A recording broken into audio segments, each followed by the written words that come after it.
Well, hello everyone and welcome to Weekly Code Quickies. Today we're going to do a review on the state of Frontend for 2024. It's going to be a lot of fun because we're going to review terms and themes and technologies, going to go over developer user experience, and of course trends and future technologies. So let's get started with themes and technologies. So multiple web developers were asked a couple of questions and this is what the answers were. So first they were asked about the theme composition. The question was, what is your position? And 33% of them answered with full stack web developer. Then senior web developer was 32%, mid front end developer was 20%, and junior front developer was 10.1%. Backend was 1.5%. This is not necessarily that there are less backend web developers. So this could indicate that the amount of backend web developers is extremely low currently. So let's go over a couple of frameworks. What frameworks do they use? And this is categorized by used and liked, used and disliked, want to learn in the future, not interested, and no opinion. And Alpine.js is right there with used and liked with only 7%. Of course, the top one is React with 69.9% and Vue.js with 44.8% and Svelte with 25.8%. But what is interesting is that the most that people would like to learn, so want to learn in the future, is HTMX. Definitely let me know in the comment section below if I should do a tutorial on HTMX. Also Svelte, HTMX was 36.4% and Svelte is 43.6% on want to learn in the future. So these two, if you want to learn more about them, definitely let me know in the comment section below. Now let's go to libraries. And the question was, which validation libraries have you used in the last year? Again, it was categorized from used and liked, used and disliked, want to learn in the future, not interested, and no opinion. And most of them, excepting one, and that is Zod, are pretty much in no opinion. And so Zod is used. Zod was 34.6%, and after it comes Joy with 15%, and then 12% class validation, and that's pretty much it. And what do people want to learn more about? Well, it's indecisive. Okay, let's move on to data. Which tools have you used to fetch data in the last year? Most used and liked is of course Axios. Then right after Axios is native fetch. So Axios came in with 73.6% and native fetch was 72.4%. And the most asked of learned, okay, first of all, the least one was KY, and then PRPC was the one that people would like to learn more in the future. In the third place came in with used and liked is 10 query, 10 stack query, and on the fourth place is Apollo client. Okay, let's move on to hosting. What do people say about hosting? What's your preferred method of hosting applications? And at number one came in Vercel, then AWS. Amazon is leading. No! Then my own client server came in with 24%. So Vercel came in with 36.2%, AWS came in with 42%,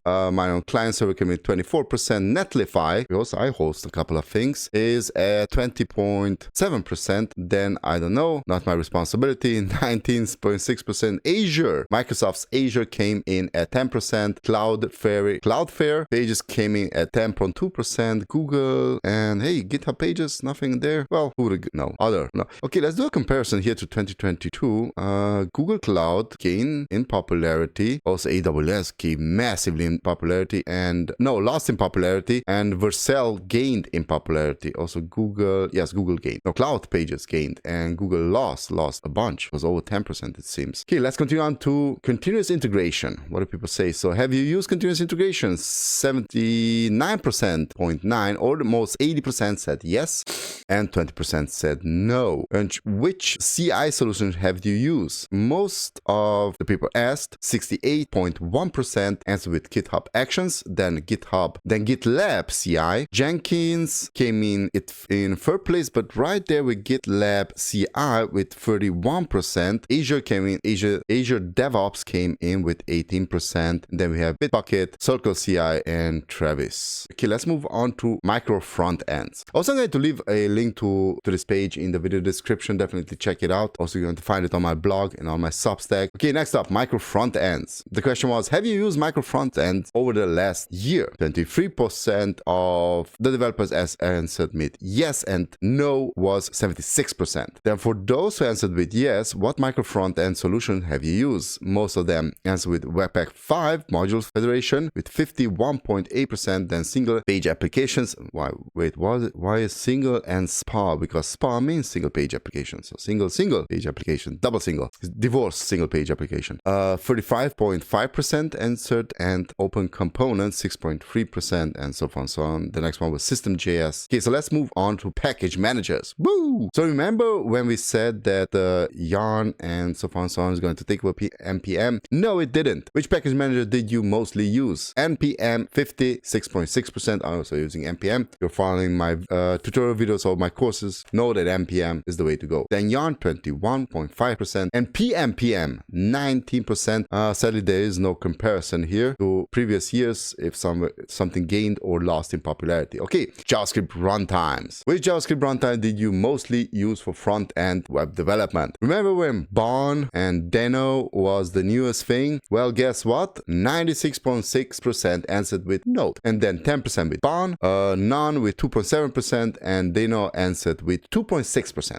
So that's it for teams and technologies. Let's move on to developer user experience. The question was TypeScript. Have you used TypeScript in the last year? 90% are using TypeScript, 90.6% are using TypeScript. And then there was, what type method have you used in the last year? 94% answered with TypeScript. Then JS docs, 38.6%. So this is used and liked. Want to learn more? It's kind of undecided. And no opinion was on Flow. The next question was, in your opinion, what's the state of TypeScript? And there were a couple of variation of answers, so they had to choose between them. And most of them, 53.1%, chose with TypeScript, overtook JavaScript, and became a new front-end standard. So this is something to consider about. I was going to do a video about TypeScript. Why not? A little tutorial, let's just say. A little beginner tutorial, a little beginner guide. Okay, JavaScript will turn into something like TypeScript, answered with 16.8%. JavaScript and TypeScript are equally popular, also answered 16.3%. And that JavaScript remains the front-end standard, only 11.9%. So it pretty much becomes a front-end standard that you should know TypeScript. Okay, so let's move on to browser technologies. Which browser technologies have you used in the last year? 82% answered with Fetch APIs, 46% answered with Storage APIs, WebSockets APIs was 39.9%, Clipboard APIs answered 38.7%, then Resize Observer 37%, Intersection Observer 37%. So it's pretty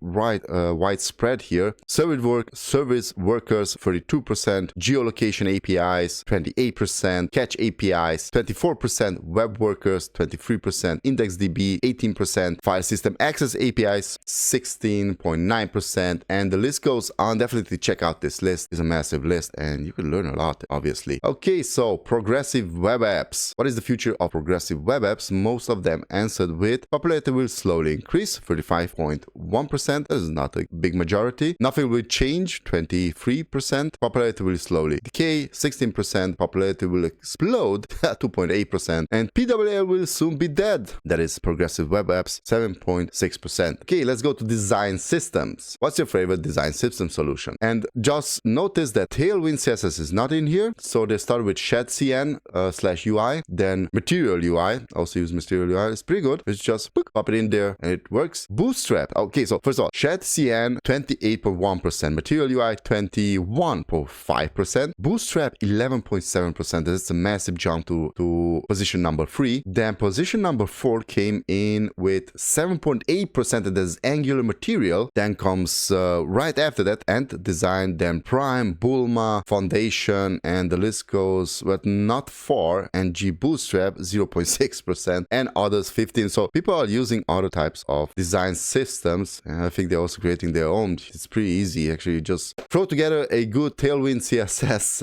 components page created in React and you're good to go, or do it in Sass. That's even better because you have a lot of design power than using Sass. Let's move on to styling tools, and this again goes from used and liked to no opinion. So which styling tools have you used during the last year? Wouldn't you know? Plain CSS, so regular plain CSS, it is at number 1 is 74%, but that is quickly followed by my favorite, Sass or SCSS, 71.8%. So regular CSS 74% and 71% is Sass. Then followed with number 3, Tailwind CSS, of course, because it's extremely easy to use Tailwind CSS. You just learn the class. If not, you're going to verify documentation. Also, it's just say the learning curve is pretty quick, but as soon as you go into components and you have a lot of work to do, then this is why I'm building a course on Tailwind CSS. to teach you everything that you need to know in order to create some components. Okay, then at number 4 is style components with 49%, and CSS modules CSS modules is actually at number 4 with 56%, and style components is in. There's React style components using React. Actually, I don't think that's that powerful, but hey, people use it. And what do people want to? Never heard of it and have no opinion. Panda CSS, Stylus CSS, styled systems, and vanilla extract. I don't know what that is. A couple of them I never even heard about. Maybe we're going to do a video and run each of them down and see what they do. Okay, now what do people want to learn more about in the future? And Panda CSS is at number 1 with only 10.6%. Then followed by either it's vanilla or no, it's Chakra. It's a Klingon styling system. Okay, let's move on to testing. Was it possible for testing in your software development team? And most of them answered with developers and QAs, 44.7%. Then mostly developers, that is 22.4%. Only developers, 23%. Mostly QA, 10%. And only QA, 2.3%. Code management. Let's go to code management. What's your favorite desktop code editor? Visual Studio Code came in with swooping 75.1%. Then JetBrains IDE, also known as WebStorm, 70.8%. Vim, 3.1%. Sublime Text, I used Sublime Text in the beginning, 0.7%. Notepad at 0.4%. And my good old favorite, Atom, at 0.2%. That's so sad. In comparison, Visual Studio Code pretty much growing, JetBrains losing popularity, just a tinge, Vim staying in there, Sublime's hanging in there, Notepad, nothing new, and Atom is it just keeps losing popularity. So, what's your favorite browser or code editor? What's your favorite browser code editor? CodePen came in at number 1 with 33.1%. Code Sandbox, 28%. StackBlitz, I use StackBlitz a lot. Never used CodePen. So I've used, but I'm not using CodePen. You have an editor, a regular editor, why would you use CodePen? StackBlitz is just to quickly show something for what you would need to install, let's say Angular or React or Vue.js or something like that. So just throw it in there, or you want to show something in whatever framework. And also you can then activate modules in there. So StackBlitz is really, really good. JS Fidel came in at 10.4%, and Replit came in at 3.8%. Okay, what's your favorite version control provider? And of course, GitHub at number 1 is 77.9%, and GitLab at 15%, Bitbucket at 5.4%, and so on and so on. Okay, let's move on to low code, no code. Which low code platforms have you used in the last year? And 86.3% answered with no. Of course, the answer with no. We're web developers, we're not no coders.